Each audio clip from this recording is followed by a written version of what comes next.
is Herbert Hoover. I was born in the state of Iowa on August 10th, 1874.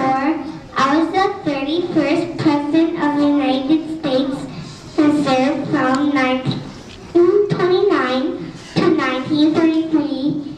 My wife's name is Little Henry. An interesting fact about me is I was president when the Great Depression started.